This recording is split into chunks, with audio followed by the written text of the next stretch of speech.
You have heard it said, an eye for an eye and a tooth for a tooth. But I say to you, do not resist an evildoer. But if anyone strikes you on the right cheek, turn the other also. And if anyone wants your coat, wants to sue you and take your coat, give them your cloak as well. And if anyone forces you to go 1 mile, go also a 2nd mile. Now, these words from Jesus' Sermon on the Mount, I think actually create a bit of angst in us, in our 21st century sensibilities. We kind of want things equal, even Stephen, if it's happened to you, unless, of course, we end up with the better end of the deal, and then, if it's not even, it's okay. But I want to tell you a story today. Our theme is The Curate Begun Unfinished Tales. And I will give you a finish to this one, but then open another one that's unfinished, okay? I want to tell you a story from a book that your SOTCM faculty are reading together as a read that's called Practicing Compassion. It's actually written by an AU undergrad alumnus, and he's now professor of spiritual formation at the Claremont School of Theology in California. You never know where you're going to end up, right? Okay, just thinking. Okay, so hear this story about reconciliation and justice. Raul lived with his wife of over 45 years on a very modest corner in south central Los Angeles. Yes, I am a Californian, so I gravitate to stories about that. Okay.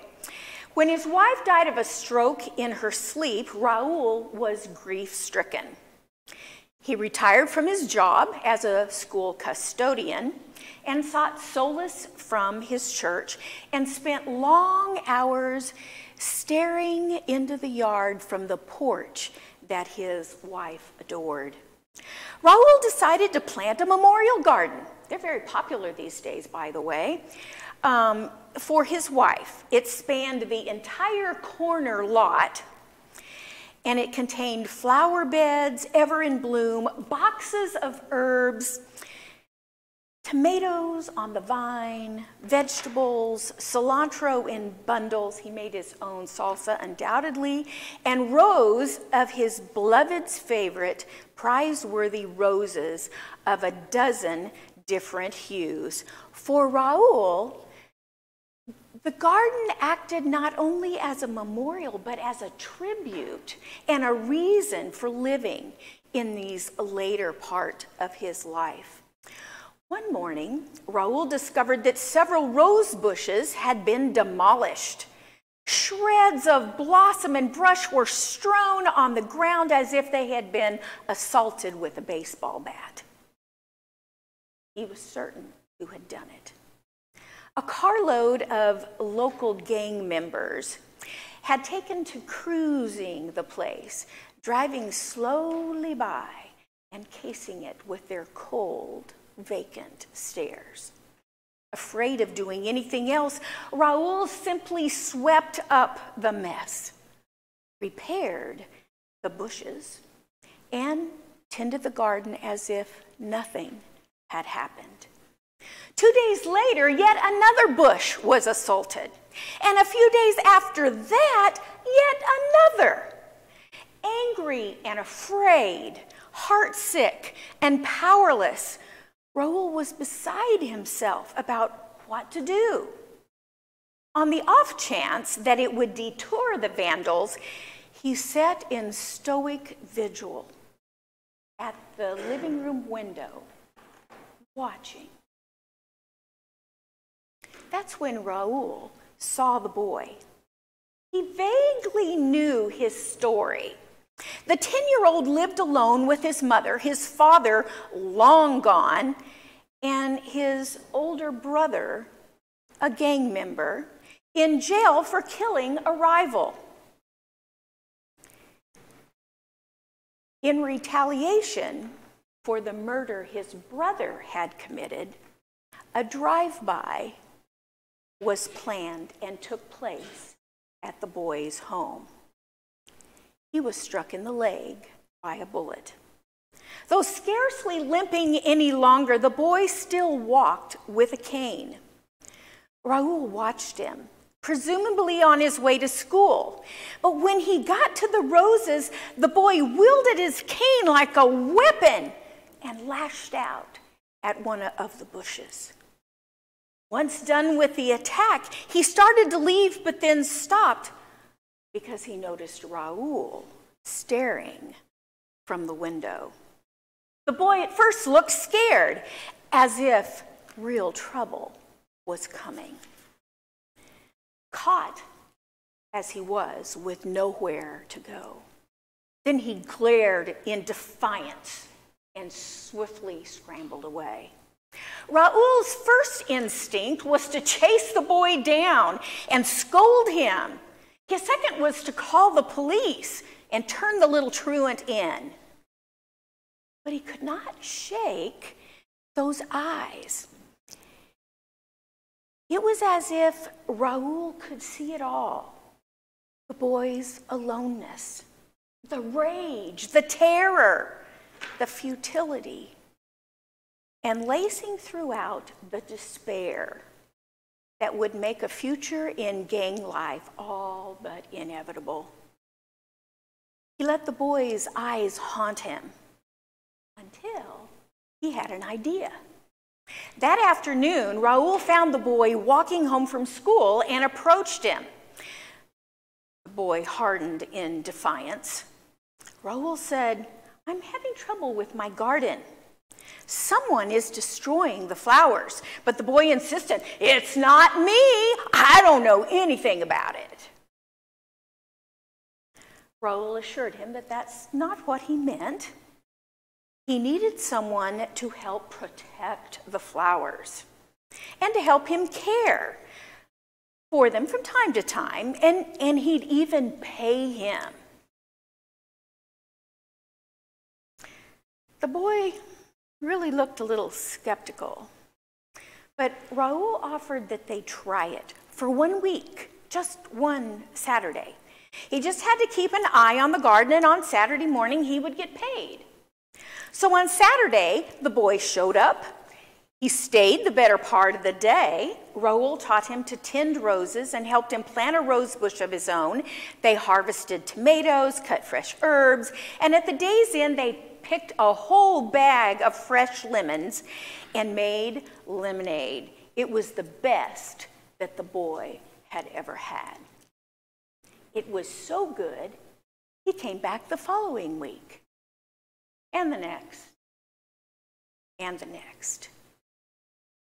So what do you think? Was justice done? Was justice found for both Raoul and James? There's a lot that's being said these days about justice. Sometimes I get a little concerned because what's being stated as justice is really more about retaliation. Now, don't get me wrong. The prophet Joel talks about justice in "let justice roll down like water." But the prophet Joel is talking to the oppressors and telling them to get off the oppressing of people, to lift them up. It is about reconciliation, justice that brings reconciliation, not retaliation, not exploitation. But what if you're the one that's oppressed? What if you're the one that evil has been done to? Should you respond to evil with evil? Is that reconciliation? Is that peacemaking? Is that compassion? Listen to these words from the scripture again, with my commentary stuck in a couple of places, okay? Matthew 5:38 through 41. You have heard it said. In other words, Jesus is saying it's a very common idea. An eye for an eye and a tooth for a tooth. In other words, you black my eye or knock a tooth out, and I'm going to black yours or knock your tooth out. That's commonly said. But I say to you, I'm telling you a different way to do this. Do not resist an evildoer. What? If anyone strikes you on the right cheek, turn the other also. And if anyone wants to sue you and take your coat, give your cloak as well. You know, in Kenya, shoes are really high commodity. And so in that context, Jesus might have said, if someone wants your shoes, offer him your socks also. Give above and beyond. If anyone forces you to go 1 mile, go the second. Jesus was not hinting, but was very explicitly stating that retaliation or getting even does not ever lead to reconciliation. Reconciliation requires mercy, compassion, mixed with a bit of justice. The Barna Research Group recently conducted some research concerning the practice of mercy. The practice, okay, of mercy. I found it really interesting that these two on your left are 21 and 22% together, and those they are saying are either people who, yeah, they believe in mercy, but it doesn't ever cross their mind when it comes to, you know, speaking or doing something. The next one says, oh yeah, I believe in mercy, but once in a while I really don't pay attention to it.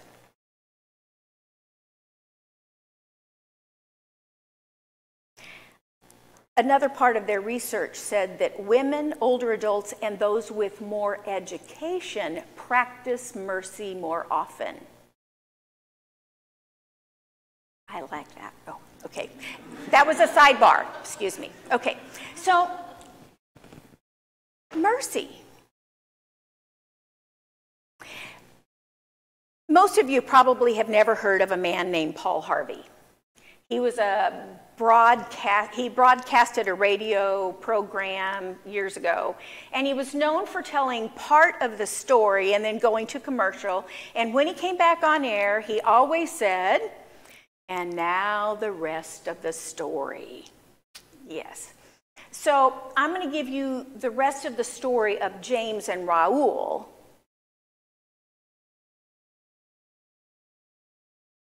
To this day, and 2015 was when this was published, so I assume that at least up through 2015, James Worthington asserts the garden of Raoul has never been vandalized again. He would know. He was the boy who beat the roses to death. And he still lives in this neighborhood.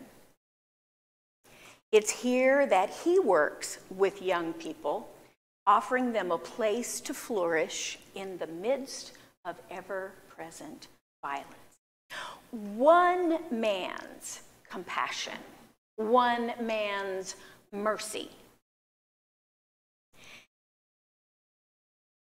With one street kid. Okay, it was just a singular incident, but what it has led to is now providing space for reconciliation on the streets of South Central Los Angeles. And if you've never driven through South Central Los Angeles, you don't know how bad it can be. It's not a place where you go alone, and if you are driving through, make sure your doors are locked. It's a scary space. Several years ago, there was a movie by the name of Crash that came out. It's another story about Los Angeles. But I want you to beware, if you haven't seen it, that it has horrible language and some really raw scenes of exploitation and oppression. Race, nationality, gender, etc. But the film demonstrates how one negative act, just one, or one attitude sets the stage for more. Evil begets evil. Violence gives birth to violence. Getting even with someone who has hurt you sets the stage for further retaliation. It's a continuing downward spiral. But the opposite is also true. The last 15 minutes of the film, it's about 2 hours long, and the last 15 minutes of the film, we begin to see the very opposite. Kindness moves others toward kindness. Compassion for another breeds compassion in others. Mercy multiplies mercy. Reconciliation brings renewal to both attitude and relationship. It's an upward spiral. Though I've shared the rest of the story for Raul and James, only you can tell the rest of your story. Will it be one of retaliation and violence? Or will it be one of compassion, mercy, reconciliation? So I want you to get, some of you are sitting a little far apart, but I want you to turn to your neighbor and say, neighbor. Okay. This week, I will think about, and then whatever. This week, tell your neighbor, this week, are you going to think about reconciliation, about mercy, about compassion, or about violence and retaliation? What are you going to think about?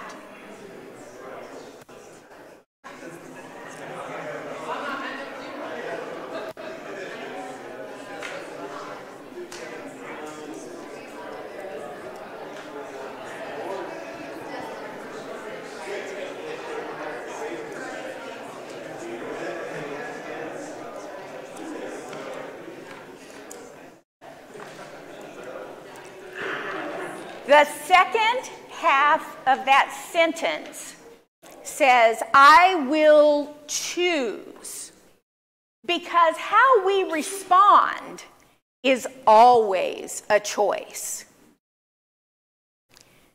I had something that happened last week that made me really angry. I told the provost. I was mad. I really, really was angry. But after I got back to my office, I realized I really have a choice in how I respond to this. Though I felt like I had been mistreated, I had a choice of the way I would respond. And you have a choice in how you respond. Nobody can make you angry. Nobody can make you sad. Nobody can make you happy. Only you do that. And as we extend either negative or positive responses and attitudes, we affect the people that are around us. And that is the part of the story that I cannot write for you. I cannot tell you how it ends. I know how I want mine to end.